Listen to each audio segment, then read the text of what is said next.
اللہ کا نام لے کر جو بڑا مہربان نہایت رحم والا ہے۔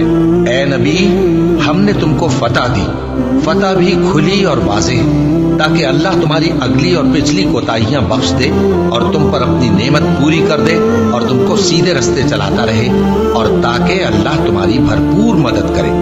وہی تو ہے جس نے مومنوں کے دلوں پر تسکین نازل فرمائی تاکہ ان کے ایمان کے ساتھ اور ایمان بڑھے۔ اور آسمانوں اور زمین کے لشکر سب اللہ ہی کے ہیں، اور اللہ جاننے والا ہے، حکمت والا ہے۔ یہ اس لیے کہ وہ مومن مردوں اور مومن عورتوں کو بہشتوں میں جن کے نیچے نہریں بہہ رہی ہیں داخل کرے، وہ اس میں ہمیشہ رہیں گے، اور تاکہ ان سے ان کے گناہوں کو دور کر دے، اور یہ اللہ کے نزدیک بڑی کامیابی ہے۔ اور اس لیے کہ منافق مردوں اور منافق عورتوں اور مشرک مردوں اور مشرک عورتوں کو جو اللہ کے بارے میں برے برے خیال رکھتے ہیں عذاب دے، انہی پر برے حادثے واقع ہوں، اور اللہ ان پر غصے ہوا اور ان پر لعنت کی اور ان کے لیے دوزخ تیار کی، اور وہ بری جگہ ہے۔ اور آسمانوں اور زمین کے لشکر اللہ ہی کے ہیں، اور اللہ غالب ہے، حکمت والا ہے۔ اے نبی، ہم نے تم کو احوال بتانے والا اور خوشخبری سنانے والا اور خبردار کرنے والا بنا کر بھیجا ہے، تاکہ مسلمانوں تم لوگ اللہ پر اور اس کے پیغمبر پر ایمان رکھو اور اس کی مدد کرو اور اس کی تعظیم کرو، اور صبح و شام اس کی تسبیح کرتے رہو۔ اے نبی، جو لوگ تم سے بیعت کرتے ہیں وہ در حقیقت اللہ سے بیعت کرتے ہیں، اللہ کا ہاتھ ان کے ہاتھوں پر ہے۔ پھر جو شخص عہد کو توڑے تو عہد توڑنے کا نقصان اسی کو ہے، اور جو اس بات کو جس کا اس نے اللہ سے عہد کیا ہے پورا کرے تو وہ اسے عنقریب اجر عظیم دے گا۔ اے نبی، جو گنوار پیچھے رہ گئے وہ تم سے کہیں گے کہ ہم کو ہمارے مال اور اہل و عیال نے روک رکھا تھا، سو آپ ہمارے لیے اللہ سے بخشش مانگیں۔ یہ لوگ اپنی زبان سے وہ بات کہتے ہیں جو ان کے دل میں نہیں ہے۔ کہہ دو کہ اگر اللہ تم لوگوں کو نقصان پہنچانا چاہے یا تمہیں فائدہ پہنچانے کا ارادہ فرمائے تو کون ہے جو اس کے سامنے تمہارے لیے کسی بات کا کچھ اختیار رکھے؟ کوئی نہیں، بلکہ جو کچھ تم کرتے ہو اللہ اس سے واقف ہے۔ بات یہ ہے کہ تم لوگ یہ سمجھ بیٹھے تھے کہ پیغمبر اور مومن اپنے اہل و عیال میں کبھی لوٹ کر آنے ہی کے نہیں، اور یہی بات تمہارے دلوں کو اچھی معلوم ہوئی اور اسی وجہ سے تم نے برے برے خیال کیے، اور آخر کار تم ہلاکت میں پڑ گئے۔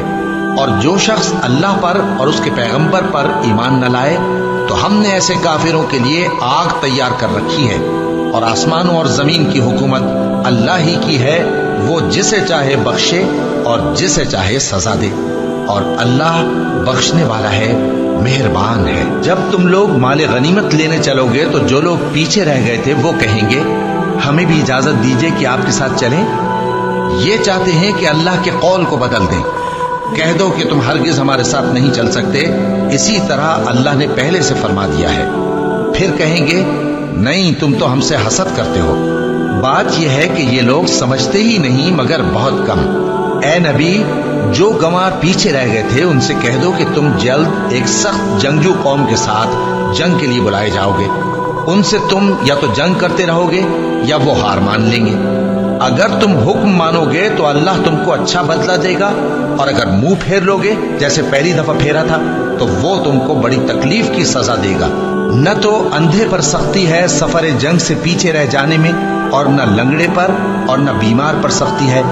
اور جو شخص اللہ اور اس کے پیغمبر کے فرمان پر چلے گا اللہ اس کو بہشتوں میں داخل کرے گا جن کے نیچے نہریں بہہ رہی ہیں، اور جو روح گردانی کرے گا وہ اسے دردناک عذاب دے گا۔